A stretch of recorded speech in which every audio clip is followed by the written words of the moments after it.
Last Tuesday, I saw my goat hijack a luxury SUV while a woman screamed about zoning laws and a sheriff's deputy egged him on with a Slim Jim in hand. Welcome to my ranch. It started like any other spring morning in Central Texas. The sky was a postcard shade of blue, birds were chirping like they had a choir audition, and somewhere in the distance a neighbor's tractor was puttering along. I was sitting on my front porch with a cup of black coffee that tasted like battery acid and unfiltered freedom while my goat Dusty was chewing a garden hose like it owed him money. It was peaceful, almost poetic, until a white BMW X5 came barreling down my dusty driveway like it was late for a country club brunch. It kicked up gravel and attitude in equal measure before sliding to a dramatic halt in front of my gate. Then she stepped out. Sunglasses the size of salad plates. A tennis visor. A pastel sweater draped over her shoulders like she was ready to star in a soap opera called Entitled in the Suburbs. Even though I didn't know her name yet, I could feel it in my bones. This was a Karen. Not just any Karen, one with the kind of high-frequency entitlement that made my molars hurt. She stomped up to the gate like it had personally insulted her, yanked a clipboard out of her bag, and started muttering under her breath. I gave it a second before I wandered down the gravel path, coffee in hand. Cowboy had tilted just enough to say, "I'm trying to be civil, but don't push me before breakfast." "Can I help you, ma'am?" I asked. She didn't look up. "You've got unauthorized structures on this land. And livestock. Are you zoned for livestock?" I blinked. "I've got 30 acres and a goat named Dusty.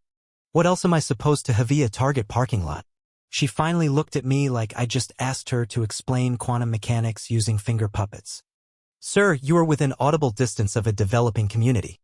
There are aesthetic regulations. You can't just live like this." Now, I don't know much about aesthetics, but I do know that when someone tells you your life doesn't match their imaginary cul-de-sac vibe, things probably won't end with a polite handshake.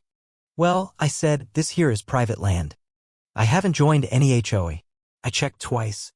Also, Dusty's unionized. You'll have to take it up with him." Dusty bleated on cue, possibly offended.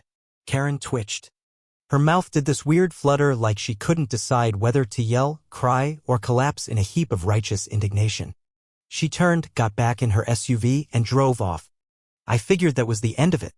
Maybe she just needed to yell into her steering wheel and vanish. Nope. The next morning, I woke up to find her BMW parked sideways across my gate. Not parallel. Diagonally. Like she'd performed a three-point turn of passive aggression and decided to leave it there as a statement piece. Taped to my fence was a handwritten note that read, "Until further notice, this access point is closed. Comply with residential beautification protocols. Carol Whitaker, Community Liaison." I stood there with Dusty chewing on the leg of my jeans while I tried to decide whether this was a prank or the result of spoiled green juice. But nope, she was sitting inside the SUV, sipping something through a metal straw and staring at a tablet like she was guarding Fort Suburbia. I called the sheriff's department, not 911. I'm not a maniac. Just the regular line. After explaining the situation twice, they said they'd send someone out. 20 minutes later, a dusty patrol truck rolled up and out stepped Deputy Tyler Briggs, mid-30s, mustache older than sin, and a belt so full of gear he jingled when he walked. He leaned on the hood of his truck and squinted at the Beamer. "That a gate blockade?" "Sure is," I said. "She say why?" "She's protecting the visual peace of the neighborhood." Tyler chuckled. "Is she one of those capital K Karens?" "I think she might be their queen," I said. He radioed dispatch. "We've got a 502 gate obstruction by an entitled individual, possible HOA infiltration. I still don't know if that's a real code, but it sounded serious enough." He tapped on the SUV's window. Carol rolled it down just enough for her voice to slither out. "You are enabling rural lawlessness," she snapped. "This property must be assessed. I'm here to enforce order." Tyler's eyebrows shot up like someone had just hit a jackpot. "Ma'am, the only thing you're enforcing is an unofficial blockade. You've got 5 minutes to move that car or I'm pushing it with my truck." "You wouldn't dare." That's when Dusty wandered up, sniffed her front tire, and like the chaotic neutral he climbed onto the hood. Carol shrieked, "Is that a goat?" Tyler pulled a Slim Jim from his pocket like it was a diplomatic peace offering. "Ma'am, I suggest you move yourself and your vehicle before this goat calls in reinforcements." Carol rolled the window up. Dusty tapped on the glass like he was demanding snacks. Tyler laughed so hard he nearly dropped his radio.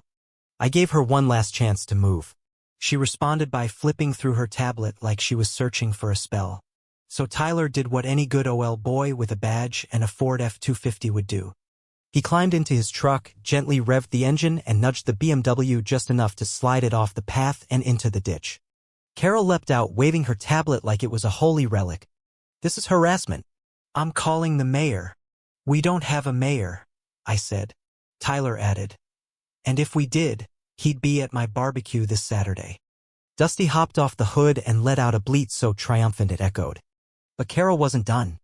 The next morning, I was jolted awake by something that sounded like a lawnmower and a fighter jet had a baby.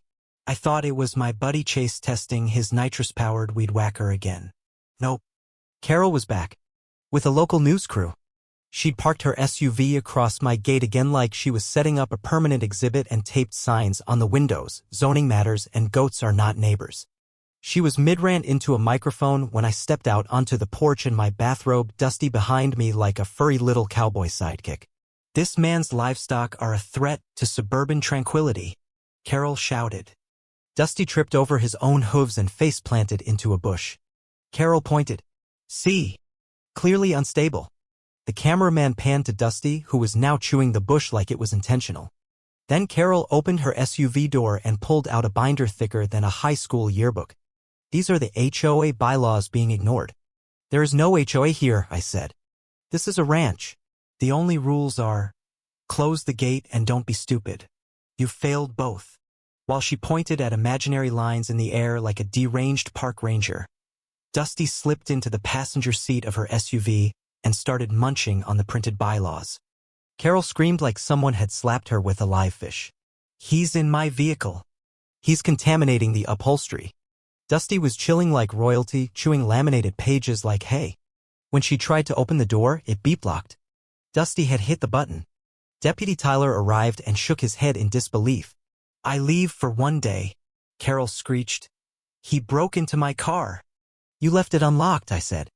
"He ate legal documents." "They were printed off Pinterest," the cameraman added. "Sounds like civil goat unrest to me," Tyler muttered. He held out a Slim Jim. Dusty trotted over, unlocked the door, and hopped out like a gentleman. Tyler let him out while Carol frantically searched for hoof prints. Sheriff Lucille Harlan showed up not long after. Silver hair, eyes like steel traps. She listened to Carol's tirade without blinking, then said, "You blocked private access, accused a goat of grand theft auto, and impersonated a zoning official. You'll be getting a citation and a recommendation for counseling." Carol's SUV was nudged into the ditch again, and the news van packed up faster than you could say neighborhood watch. Dusty licked Tyler's windshield like he was demanding tribute. But the saga wasn't over. 3 days later, a drone started buzzing over my barn. Not a toy, this thing looked like it came from the Department of Defense. And my north gate had been tampered with.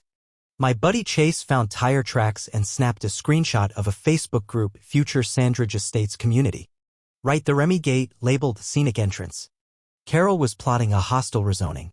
We crashed her secret HOA planning meeting at a Cracker Barrel. She had PowerPoints, laser pointers, and a projector showing my land as future tennis courts. Dusty and I walked in mid-presentation. "That land's mine," I said. "Still has goat poop on it." Chase slammed down a folder of evidence. Forged zoning maps. Fake HOA docs. A noise complaint filed against my rooster. "His name is Cluck Norris," I said. "And he's a veteran." The room erupted. Carol sputtered. "Someone spilled sweet tea." We left just as accusations started flying. But that night Dusty disappeared. Gone. Hoof prints vanished near tire tracks. A crumpled flyer left behind. She goat-napped him. I called the sheriff. Lucille showed up at dawn and said, "We're getting him back." Turns out Dusty was famous now. Chase's TikTok video of him in the BMW had gone viral. Volunteers joined us.